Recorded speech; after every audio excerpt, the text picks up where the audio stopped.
Hey folks, Adrian here. Welcome to Wild Bush and Grit. Today I have something special for you. My hunt is over for 2021. I harvested two buck, 1/7 and another spike, a buck, a little buck. I'm super happy. And, that's meat for almost a year for the family, and this is great. I'm super grateful. Mother Nature provide, she gives and take. And today, for what I have, I'm super grateful. So I want to show you my favorite recipe after a kill. Like I have two recipes to show you. And so right now I'm going to the deer that I shot. I'm going to take the tenderloin and we're going to make a tartare. And after the heart, then we're going to cook the heart. So stay tuned. And the other side. So actually that's the 7-pointer here.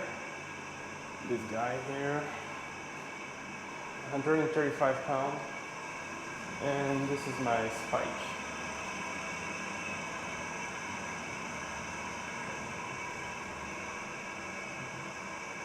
Double one shot fell right here. So the tenderloin.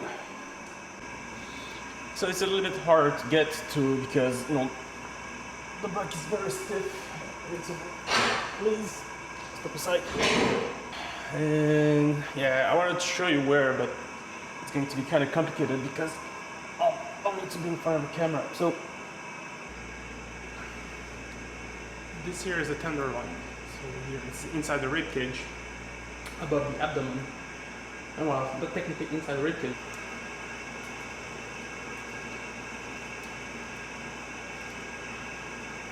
They usually come up very easy.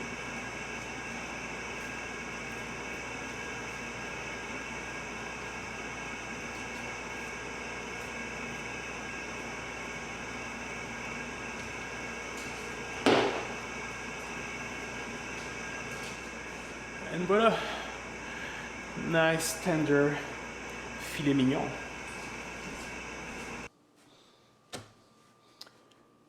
And voila, so we're going to prep the tenderloin. So first thing I like to do, no, it's not that the thing that I like to do, but the thing that we have to do is to actually remove, all the fat and the blue skin of the tenderloin. There isn't much, okay? It's a very lean muscle.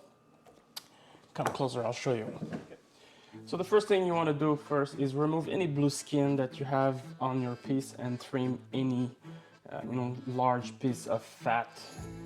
And there isn't much. It's a very lean muscle, so you have this is gonna take you like 3 minutes to go through, or like it's not a big chore. To make the tartare itself, you need a super sharp knife, okay? And what I do is I'll take a thin piece here and I'm gonna slice it first across the grain, and then I'll dice it as if I was doing some tiny onions like that. I'll put everything into a tiny bowl and then I'll continue chopping this like this, and then I'll put that on the side. And this is roughly the consistency you were looking for, this thing here. Side. This is perfect, okay? This is perfect. So just continue through your tenderloin. In the meantime, one thing, you don't want these to just sit there for a while, right? So I'll show you a little tip that I have to keep it cool. Let me show you. So I'll use 2 bowls. In this one, I'm gonna put some ice.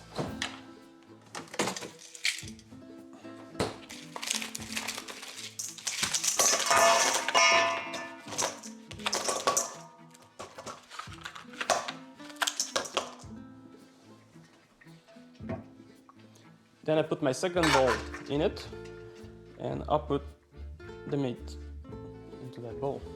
So that's gonna help, keep the meat fresh and nice and cool. while you chop the rest of the tenderloin. And voila, I'm done. And I cannot stress this enough.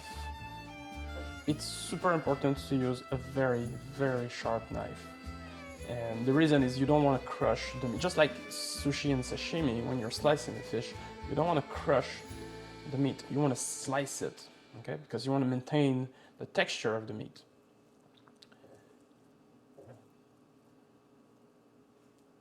And, you know, work your blade. Like, I'm not putting down any pressure. I'm just letting the knife do its job.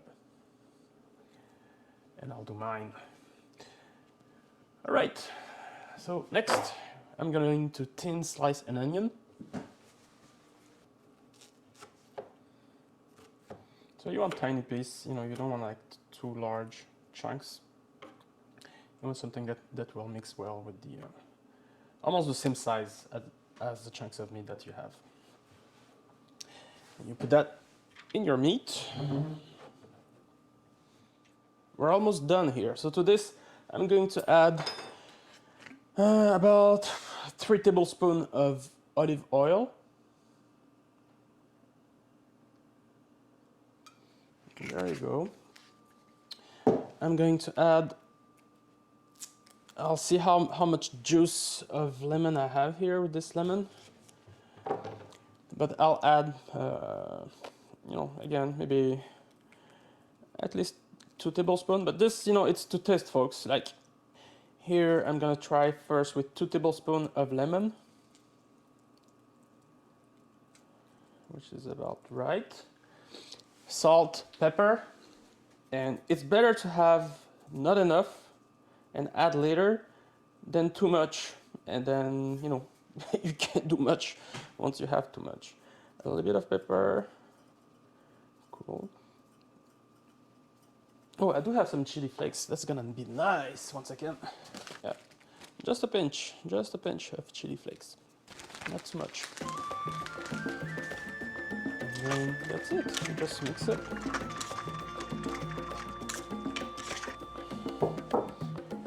And you can accompany this with some French fries.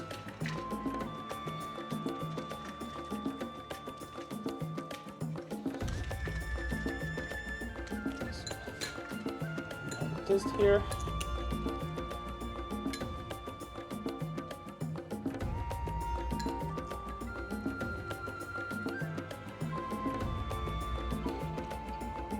It's good. So good. Oh yeah. Knee-jerk reaction. You know, a little bit of parsley also would be nice on top of this. And really add spices that you fancy, right? This is your thing. This is your harvest. Give it the best. So I'm going to eat this now. I'll see you later, folks.